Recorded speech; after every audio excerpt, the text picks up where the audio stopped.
Est-ce que ça vaut toujours le coup d'isoler votre maison et comment vous devez vous y prendre pour que cette isolation soit efficace? Je viens de publier une vidéo qui a suscité énormément de réactions et de questions sur l'étude de l'INSEE qui est parue en juillet 2025. Effectivement, cette étude met à mal tous les travaux d'isolation car elle explique qu'avec 14 000 € de travaux, les résultats sont souvent infimes, entre 5 et 8% d'amélioration. On parle aussi d'environ 100 € d'économie par an, ce qui veut dire que pour être rentable, il faudrait environ 140 ans. Très souvent, l'étude a été remise en question car elle est incomplète. Et je suis complètement d'accord avec vous. Vous avez beaucoup parlé d'effet rebond, c'est-à-dire qu'on a tendance à chauffer plus parce qu'on a isolé notre maison. Honnêtement, ils en parlent dans l'étude et ils disent que c'est seulement 6%. La plupart des fois où j'ai vu des chantiers où j'annonçais dès le départ que l'isolation était insuffisante ou mal faite, qu'elle était faite avec des ponts thermiques, qu'elle était faite avec des matériaux pas appropriés, on ne m'a pas pris au sérieux. Et c'est pour ça que j'ai voulu mettre cette étude en avant, pour dire qu'en effet, si vous isolez peu, si vous isolez mal, ou si vous faites les travaux sans une considération globale, vous n'aurez que très peu d'impact. Certains ont pensé que cette étude était sûrement une fraude parce qu'il y a une différence entre ceux qui se chauffent à l'électrique et ceux qui se chauffent au gaz. Effectivement, ça pose question, mais si vous lisez l'étude vraiment dans les détails, et d'ailleurs je vous rappelle pour tous ceux qui critiquent qu'elle est dans la description, qu'en fait la majorité des gens qui ont isolé leur mur étaient chauffés au gaz. Et c'est pour ça qu'il y a un impact plus significatif. Ce que vous devez comprendre, c'est que chaque paroi est importante et que si vous voulez avoir un impact, vous devez les traiter toutes dans leur globalité.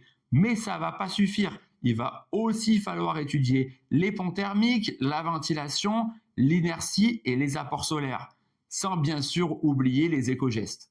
D'ailleurs, vous avez été nombreux à faire remarquer qu'avec 14 000 €, on ne pouvait pas vraiment avoir un impact significatif. Et c'est vrai, parce que si vous voulez isoler vos murs, plus vos combles, plus aussi changer vos fenêtres, souvent c'est des factures qui vont coûter des milliers d'euros et qui vont faire très mal. Mais c'est que dans ces cas-là que vous aurez des chiffres significatifs. Le vrai problème de l'étude, c'est que même 14 000 €, si ça ne suffit pas, c'est quand même, vous vous en doutez, des sommes très importantes.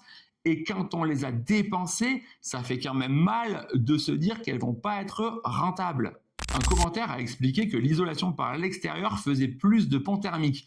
Alors logiquement, ça ne devrait pas être le cas. Tout simplement parce que lorsque vous isolez par l'extérieur, vous pouvez prendre vos dalles et vos cloisons.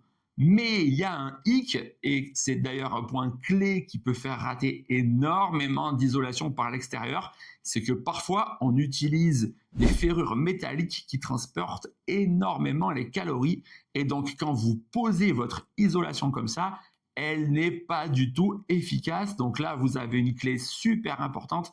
Faites très attention à la fois à choisir les bons matériaux, mais aussi les bons systèmes de pose.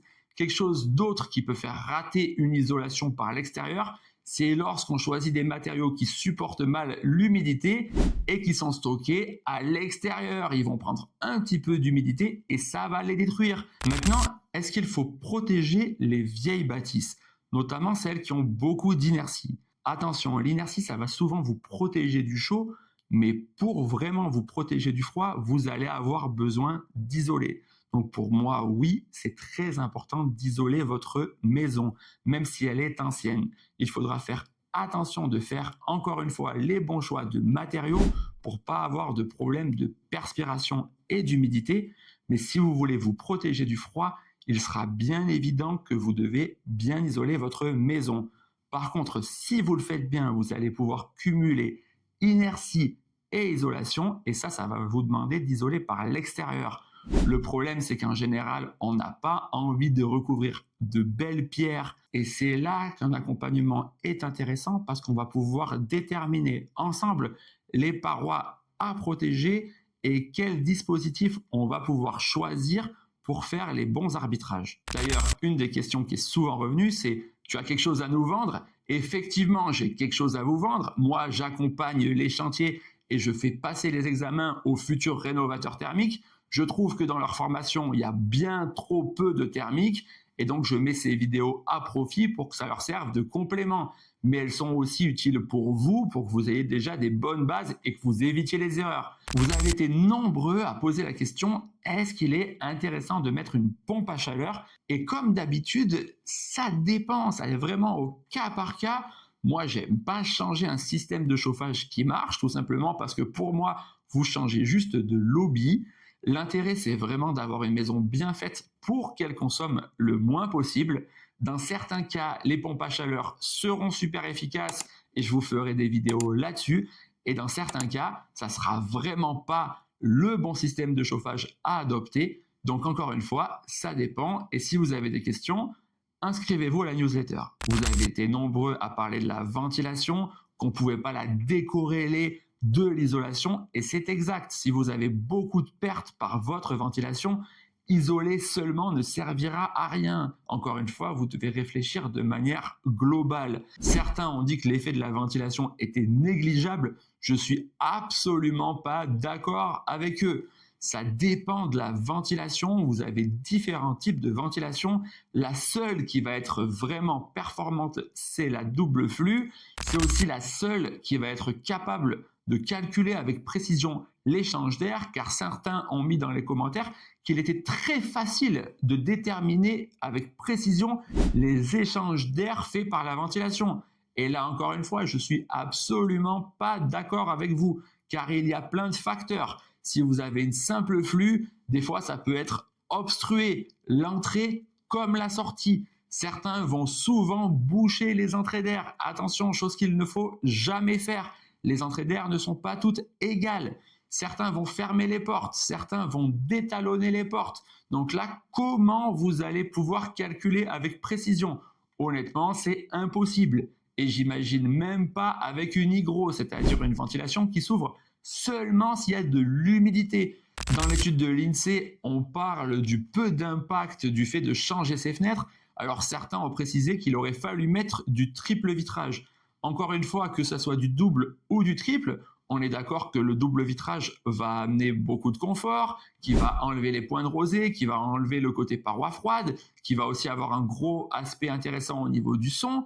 Mais au niveau thermique, les pertes vont être en fonction des surfaces. Donc si votre maison a seulement 10% de surface de fenêtre, en changeant seulement 10% de surface, vous aurez énormément de pertes par les 90% restants.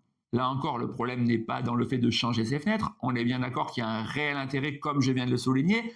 Le problème, c'est qu'on va vous expliquer que ça va réduire drastiquement vos factures, alors que ce ne sera pas le cas. Vous m'avez aussi souvent demandé s'il était pertinent d'isoler vu le réchauffement climatique. Attention, le réchauffement climatique, certes, peut avoir un impact, mais à la fois, il peut très vite être modifié, par exemple, s'il y a une éruption volcanique, mais aussi, il faut bien imaginer qu'effectivement, si on n'a plus des froids très rudes, on va quand même pas laisser une température de 0 ou 5 degrés rentrer dans la maison. Ça reste beaucoup trop froid, surtout qu'on est de plus en plus immobile dans les maisons, et donc on a besoin d'avoir beaucoup plus chaud. Quand dans les maisons anciennes, on estimait que le confort se situait à 12 degrés, aujourd'hui, on le sait tous, si on est statique, c'est vraiment trop bas et on va essayer d'obtenir 20 degrés. Avant d'aborder la dernière question, je tiens à remercier tous ceux qui m'ont félicité et remercié dans les commentaires. Et maintenant, pour terminer, est-ce qu'il est pertinent d'isoler pour se protéger du chaud? Il faut faire très attention car dans certains cas précis, l'isolation peut faire surchauffer votre maison. Je vous explique tout ça dans cette vidéo.